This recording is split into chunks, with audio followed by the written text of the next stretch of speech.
Hi friends, നമ്മൾ ഇന്ന് ഉണ്ടാക്കാൻ പോകുന്നത് പാൽക്കപ്പയാണ്. അതിനായി ആദ്യമേ തന്നെ 1 കിലോ കപ്പ നമ്മൾ തൊലി കളഞ്ഞെടുത്ത് വെച്ചിട്ടുണ്ട്. കട്ട് ചെയ്ത് വെച്ച കപ്പയിലേക്ക് നമ്മൾ നല്ലപോലെ വെള്ളം ചേർത്ത് ഒഴിച്ചു കൊടുക്കണം. എന്നിട്ട് തീ കത്തിച്ച് അതിനെ വേവിക്കണം. തിള വന്ന് തുടങ്ങുമ്പോഴേക്കും നമുക്ക് കുറച്ച് ഉപ്പും കൂടെ ചേർത്ത് കൊടുക്കാം. 1 ടീസ്പൂൺ ഉപ്പാണ് നമ്മളിപ്പോൾ ചേർത്ത് കൊടുത്തത്. നമ്മുടെ കപ്പയൊക്കെ ഇപ്പോൾ വെന്തിട്ടുണ്ട് നല്ലപോലെ. പാൽക്കപ്പ ഉണ്ടാക്കുമ്പോൾ നല്ലപോലെ വേവുന്ന മരിച്ചിനി വേണം എടുക്കാനായിട്ട്. ഇത് നമുക്ക് വെള്ളം കളഞ്ഞിട്ട് വരാം.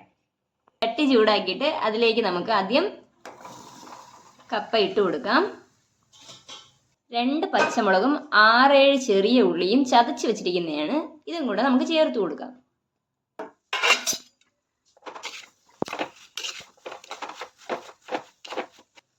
ഇനി നമുക്ക് ഇതിലേക്ക് തേങ്ങാപ്പാൽ ചേർത്ത് കൊടുക്കാം. ഇതിപ്പോൾ 1 തേങ്ങ എടുത്തിട്ടുണ്ട്. അതിൽ 2.5 കപ്പ് രണ്ടാം പാൽ നമ്മൾ എടുത്തിട്ടുണ്ട്. അതാണിപ്പോൾ ചേർത്ത് കൊടുക്കുന്നത്.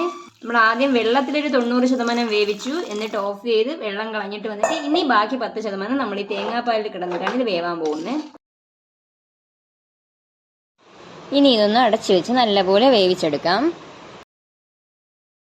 രണ്ടാം പാലൊഴിച്ച് തിളപ്പിച്ച് ഇത് ഇങ്ങനെ ആയിട്ടുണ്ട്. ഇനി ഇത് ഉടച്ചു കൊടുക്കണം. ഈ കപ്പ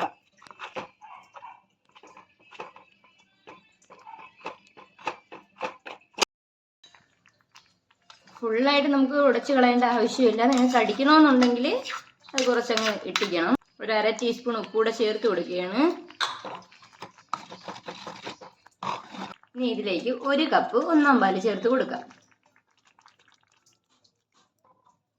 ഇനി നമ്മൾ ഒരുപാട് തിളപ്പിക്കാൻ പാടില്ല, പക്ഷെ ചെറുതായിട്ടൊരു തിള വരണം. ഇപ്പൊ തിള വന്നിട്ടുണ്ട്. നമുക്കിനി ഓഫ് ചെയ്യാം. ഇരുന്ന് കഴിഞ്ഞാൽ വീണ്ടും കുറുകിക്കൊണ്ടിരിക്കും. കടുക് വറുക്കാനായിട്ട് ചട്ടി ചൂടാക്കി അതിലേക്ക് നമുക്ക് വെളിച്ചെണ്ണ ഒഴിച്ചു കൊടുക്കാം. 1 ടേബിൾ സ്പൂൺ വെളിച്ചെണ്ണ ഒഴിച്ചു കൊടുത്തു. എണ്ണ ചൂടാകുമ്പോഴേക്കും 1 ടീസ്പൂൺ കടുക് ഇട്ട് കൊടുക്കാം. കടുക് പൊട്ടുമ്പം ചെറുതായി അരിഞ്ഞ 4 ചെറിയ ഉള്ളി ചേർത്ത് കൊടുക്കാം. 3 വറ്റൽമുളക്, കുറച്ച് കറിവേപ്പില. ജസ്റ്റ് ഒന്ന് വഴറ്റി കൊടുക്കണം. ഇത്രയും മതിയാകും. ഇനി നമുക്കിത് നമ്മുടെ കപ്പയിലേക്ക് ചേർത്ത് കൊടുക്കാം.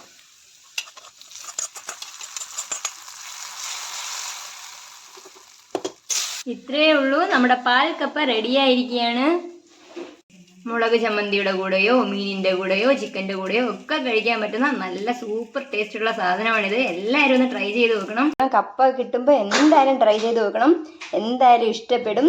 ഇഷ്ടപ്പെടുവാണെങ്കിൽ ലൈക്ക് ചെയ്യണം, ഷെയർ ചെയ്യണം, കമൻറ്റ് ചെയ്യണം. സബ്സ്ക്രൈബ് ചെയ്തിട്ടില്ലെങ്കിൽ സബ്സ്ക്രൈബ് ചെയ്യണം. താങ്ക്